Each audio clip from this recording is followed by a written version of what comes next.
Jadi kalau misalnya kita ingin mengetahui penelusuran dari sejarah yang sebenar-benarnya, bukan sejarah yang dibuat pemenang perang, ya mau tidak mau, kita harus benar-benar terjun ke tempat tersebut. Lalu kita menggali sendiri, mendigging sendiri. Ya contohnya ketika ada di piramida Sadahurip. Di Sadahurip itu di Garut. Ada satu gunung yang disebut Gunung Sadahurip atau disebut Gunung Cinta juga, atau ada yang nyebut itu Gunung Asepan. Tapi itu adalah sebetulnya piramida simetris, seperti yang ada di Bosnia. Di dalamnya itu ada banyak sekali rongga-rongga dan sebagainya. Dan di sana saya gali di sana itu ternyata ketemu artefak.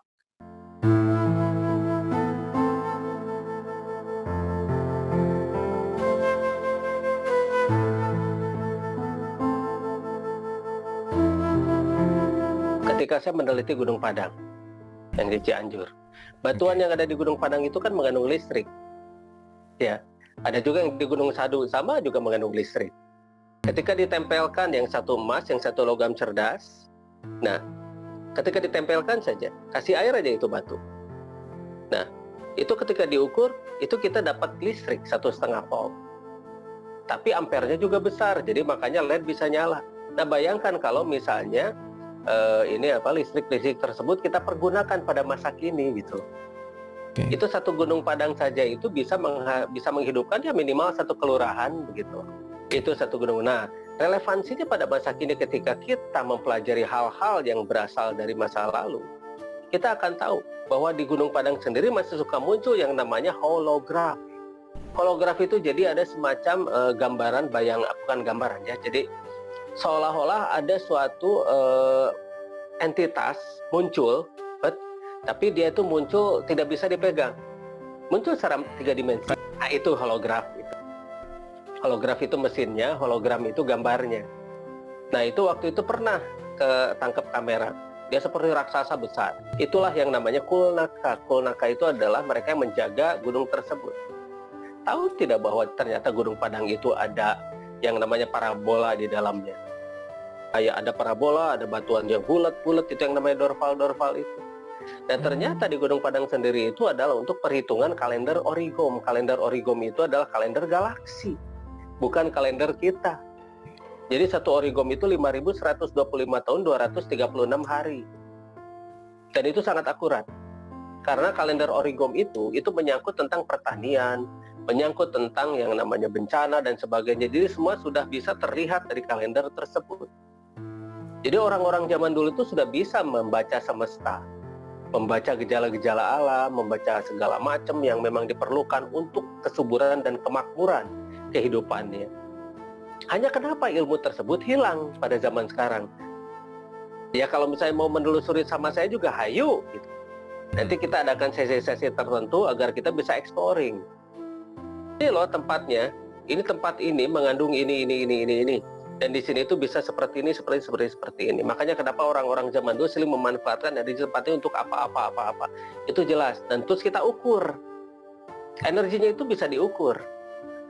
Jadi kalau misalnya kita ingin mengetahui penelusuran dari sejarah yang sebenar-benarnya, bukan sejarah yang dibuat pemenang perang, ya mau tidak mau, kita harus benar-benar terjun ke tempat tersebut. Lalu kita menggali sendiri, mendigging sendiri.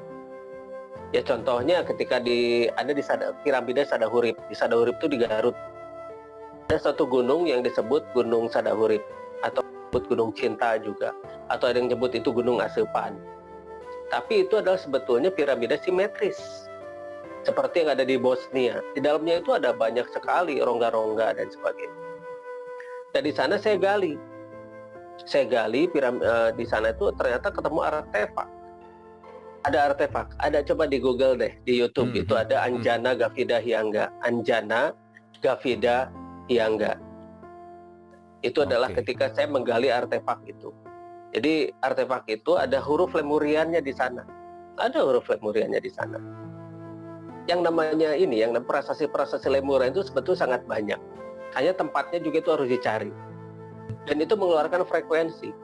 Nah, tubuh manusia itu apabila terlatih, Dan apabila tubuh manusia itu mampu mengakselerasi selnya itu lebih dari sebelumnya, dia akan bisa merasakan pergerakan-pergerakan dari frekuensi tersebut.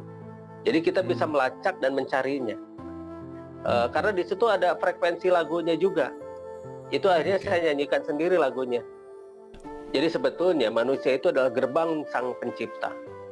Ketika manusia itu berbicara mengenai suatu hakikatnya manusia dan ma'rifatnya manusia, manusia itu adalah gerbang dari Sang Hyangga. Jadi semua yang ada yang Sang Maha menjadikan, Sang Maha menciptakan, manusia itu gerbangnya sebetulnya. Jadi manusialah yang mewakili untuk memakmurkan planet ini. Makanya kenapa manusia diturunkan ke planet ini untuk memakmurkan planet ini. Itu untuk ras kita ya. Nah, apakah planet lain juga itu tidak ada yang lain? Saya yakin itu ada. Saya yakin itu ada. Karena tidak akan mungkin semesta yang sebesar begini, hanya kita saja penghuninya, itu mubazir dong. Nah, inilah waktunya kita sekarang untuk mengeksplor diri kita. Tugas kita itu sangat berat. Membangun planet ini kembali lagi kepada yang seharusnya. Planet yang benar-benar tenang, tentram, makmur, gemah, ripah, loh, jinawi, di mana penduduknya itu benar-benar bisa bersatu dan tidak ada persaingan. Pokoknya manusia itu hidupnya hari ini, detik ini, dan mereka itu saling memahami, saling memakmurkan juga. Dan semuanya itu sejajar atau pajajaran itu. Dan semuanya itu saling mewangikan juga atau silih wangi itu. Nah, ini luar biasa karena seharusnya ketika kita melihat kejadian-kejadian terjadi, peperangan di mana-mana, apakah ini tugas manusia itu adalah berperang? Tidak. Tugas manusia itu bukan berperang di planet ini. Manusia didatangkan dan diturunkan ke planet ini bukan untuk berperang, tapi untuk saling memakmurkan. Kenapa kita tidak bisa balik lagi kepada tugas kita yang sebenarnya itu? Makanya kita mulai dari kelompok kita dulu, dari komunitas kita dulu, membuat suatu produk-produk yang memang benar-benar bisa membantu dan menolong. Ketika saya meneliti Gunung Padang. Kita kembali pada Gedung Padang. Bagaimana itu parabola yang ada di sana?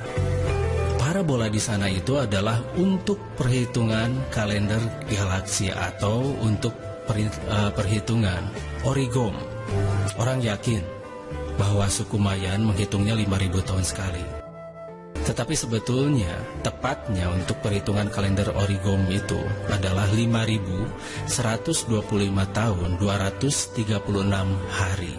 Sekali lagi, satu kali putaran origom itu atau satu kali putaran kalender galaksi itu adalah 5.125 tahun 236 hari. Itu untuk origom yang sekarang, karena galaksi itu memuai, dan itu juga dihitung berdasarkan perhitungan planet bumi, berbeda dengan perhitungan planet lain karena siang dan malamnya juga berbeda.